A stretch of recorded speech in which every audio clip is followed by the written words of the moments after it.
Good afternoon, everybody. I'm the last one to speak today. I'm kind of sad because the Qubits have been great. I think you all must agree with me. It has been a great event. We ate very well. We learned a lot of things.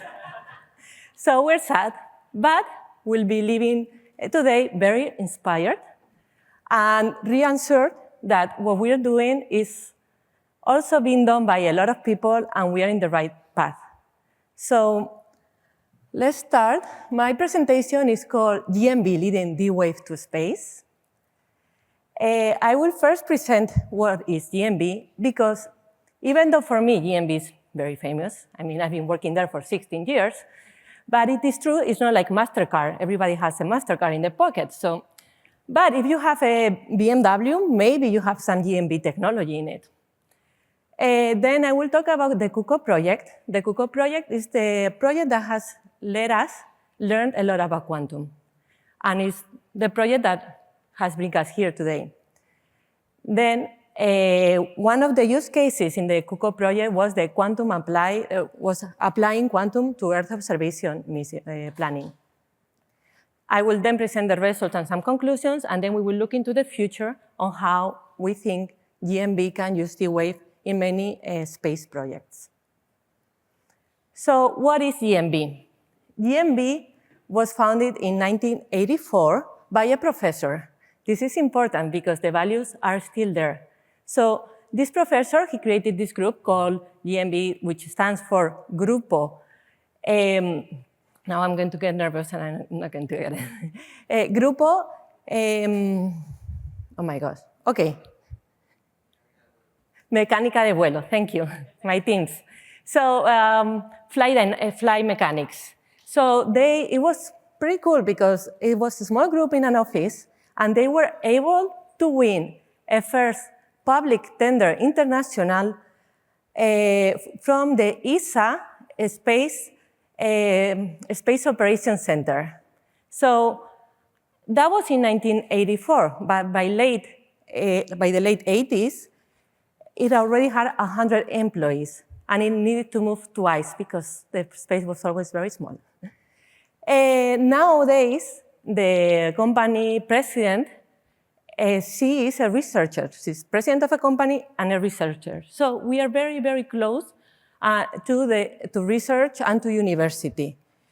Today, we are 3,030 employees, and we work in all of these verticals: aeronautics, automobile, defense and security, space, intelligent transports, finance, industry, healthcare, public services, and services in general. But our origins, as I said before, is the space sector.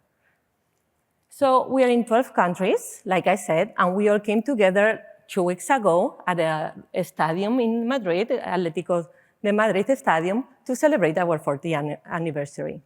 We are mainly in Europe, but here in the US, we have offices in the DC area, in California, and in Texas.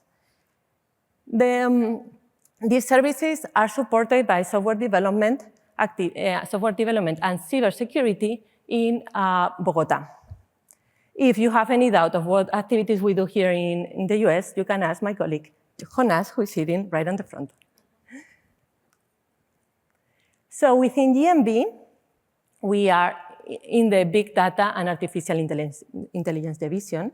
We are experts in advanced analytics, in data platforms, in quantum computing and artificial intelligence. The quantum computing team is pretty new. It was created this year because GMV understood the need. It understood how quantum computing is going to be the future, and we need to apply resources to it. This team was created this year, but has been already working inside artificial intelligence in the QUCO project, which I will explain later. We are in the Big Data and Artificial Intelligence, 75 professionals working. And we have projects such as in ESA, Vodafone, Mapfre, and others. Some of our products, innovation products, are listed here. Utile allows to share private data for training models, but keeping the privacy, making sure that all of the current legislation is being followed. We also have on language technologies, uQuery, which allows you to search through your organization information. So this is a little bit like ChatGPT, but keeping everything inside of the house. Use Spot for artificial vision, and then for anomalies detection, PIT-I, and UPathway. UPathway is something new. It's a software platform to control and manage robots vehicles, and I have in my mind to talk with these people, the responsible for UPathway, because I think we could make some D-Wave activities within it. So, well, this slide has some mistakes. You should see all in orange, not the blue, green, blue there. And in the middle, it should say quantum. So, what quantum projects we are involved at GMV? We don't have anything on simulation, but we do have on quantum key distribution and crypto with 2 projects, Caramel and a brand new project in Tibet. Sensing, quantum sensing with Quantico. We are also involved in hardware in the project Quantum Spain, and within quantum machine learning and optimization, we have been learning a lot within the QUCO project. So going back again to quantum machine learning and quantum optimization, in quantum machine learning, we have been working on data classification and segmentation, forecasting, clustering, data encoding, and on quantum optimization, we have been working on problem modeling, efficient formulation, and experimental evaluation. What is the QUCO project? This project has been going on already for 3 years. It is funded by the Spanish government and the European Union. QUCO project seeks to take a step forward in the quantum algorithm state of art. So we needed to learn as much as we could and create some use cases, but in strategical sectors of the Spanish economy. These are energy, financial, space, defense, and logistics. GMV has been the coordinator of this project, and our business partners have been BBVA, Das Photonic, Multiverse, Kilimanjaro, and Repsol. And then we have a set of technological partners, which are research centers and universities. So once again, the goals, even though they were a little bit described at the beginning, let me highlight them again. The first goal was to learn, to advance in a quantum algorithm with the collaboration of private and public corporations. The second goal was to identify a series of use cases in the strategic sectors that I said before.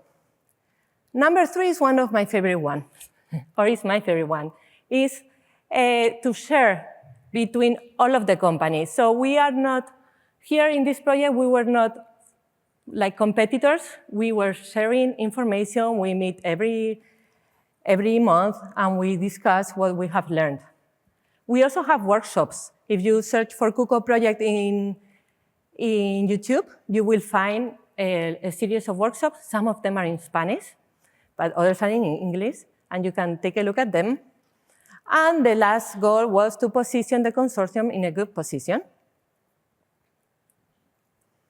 Our research lines within QUCO were 4: Earth observation problems, see how classic computation was performed and what limitations were there, machine learning and data-based models, quantum encoding, and quantum application in Earth observation problems. So why did we choose a space project? Well, it's obvious. For me, it's obvious. GMV is a world leader in control centers for space satellites. So here we have some of our successful pins that the company gives us now and then. We have, let me see if here this is for Galileo.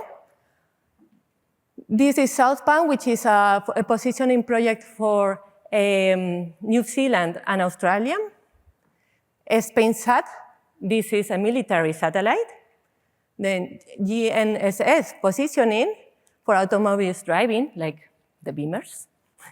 And some future combat air force. And this is our last pin, which is the GMV 40th anniversary. I have called the marketing team saying, I want an MTG pin, Meteosat third generation, in which I work and I'm very proud of. So, Earth observation mission planning. We already had in a previous presentation a summary of what this is, but I will summarize a little bit also. So satellite mission planning is one of the most basic problems in basic, meaning that is very common, but it's not easy to resolve, for Earth observation missions. So the control center receives a set of images that are needed for different reasons, and they have to consider to create a schedule and decide which images are going to be taken depending on the priority, the benefit, and different constraints.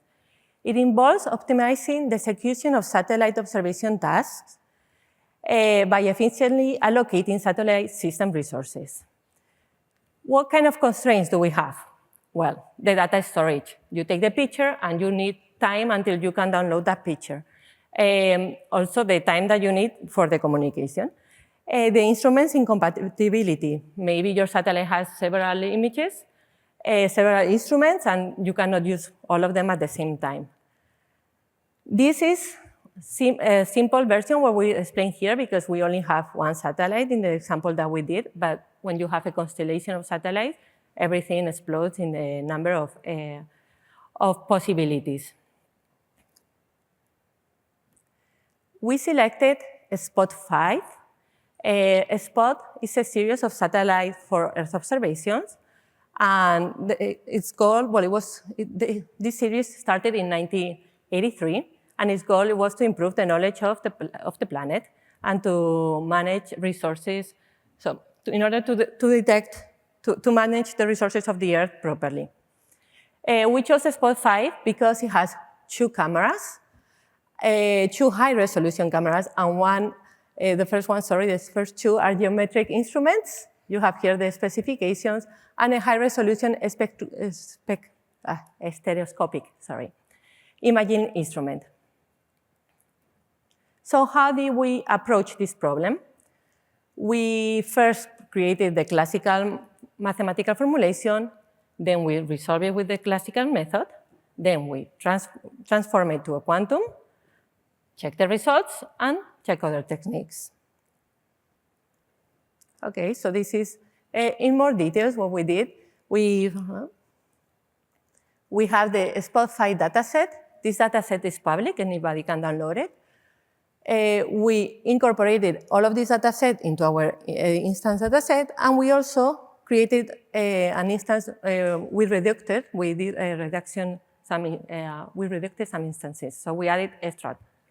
Then we had the formulation. We have classical. We created the classical formulation, the Cubo, and the eSync. And we passed each of these formulations to the solvers. We had a classical solver. We use 3D wave solvers, hybrid BQM, advanced, and advanced CHUM. And then we also tested with QAOA state vector simulator. Then we used the classical solver results as the reference, and we did an approximation ratio for the average and for the best. As you can imagine, as has been added here, the data set is quite big, and with 3 cameras, the search space is tremendous. So we are here defining the problem as the wave normally defines them with the objective and the constraints. Here I only need to highlight maybe is the last constraint, the memory capacity constraint, which we tested it with that constraint and without it. Because as you can see, without the constraint, the capacity constraint, the search space is much less than with the memory capacity constraint that the model becomes much more complex. Okay, these are the specifications of the solvers that were used. I would like to highlight here that we use the wave default parameters. They sorted properly. Having a cubo, once you create the cubo, using the wave ocean is pretty simple. You construct a BQM, and you can use different solvers for it. And here we have the QR for the publication that my team created with this problem. If you want, you can take a picture of the QR, and if you have any questions, we have here one of the authors. Carlos is sitting on the front rows, and he's one of the authors of the publication. Okay, going very fast on the results. What's very interesting is that, for me, that is very interesting is that D-Wave gives us a solution. With QAOA approaches, we were not able to execute all of the instances. And also, it's very exciting to see that the hybrid solver outperforms every other solver.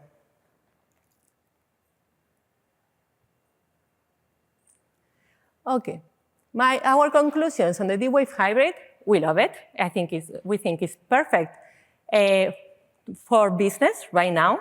It is true that it's not so perfect for researchers. They want to know exactly what is quantum and what is not. So it's not for them. But for business, it's a solution to be used for sure.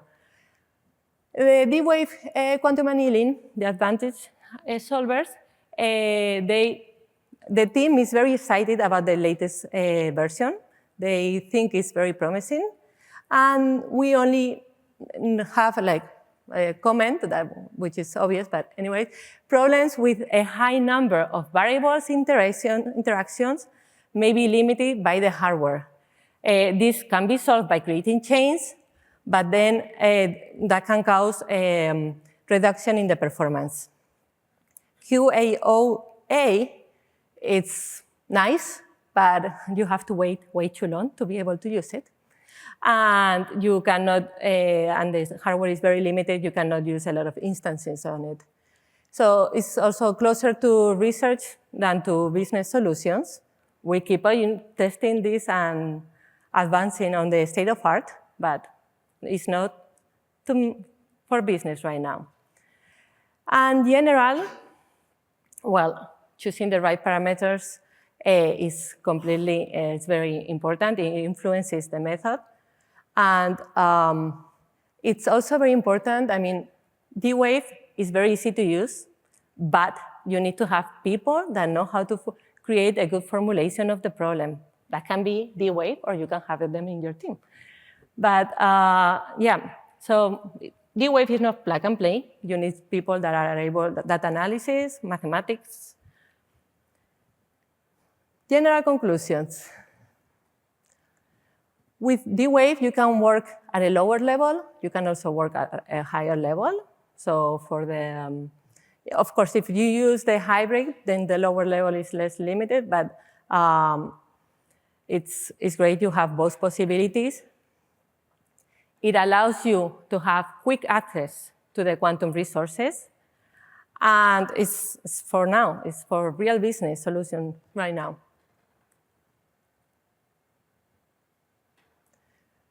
Okay, unlocking, this is the last slide. After you can go and have food. There's already food there, and there are people eating, so. Unlocking quantum potential.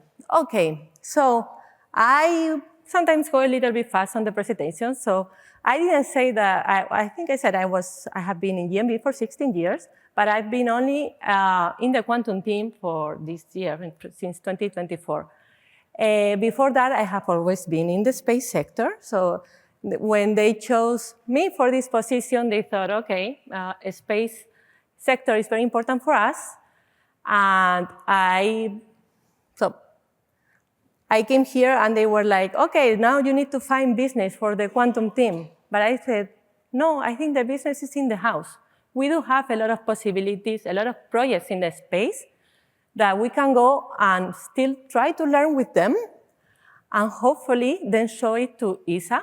Show them, look, we did this mock-up, we did this use case, and hopefully from there we can get we can start earning more money from quantum, because the reality right now for GMV is it has been researched, we have been financed by ourselves, and it's time for us to make money. And we think that it's not easy to go.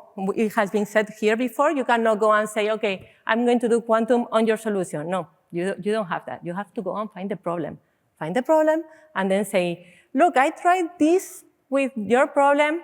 If you give me more money, then we will be able to do much more. So that's it. Thank you.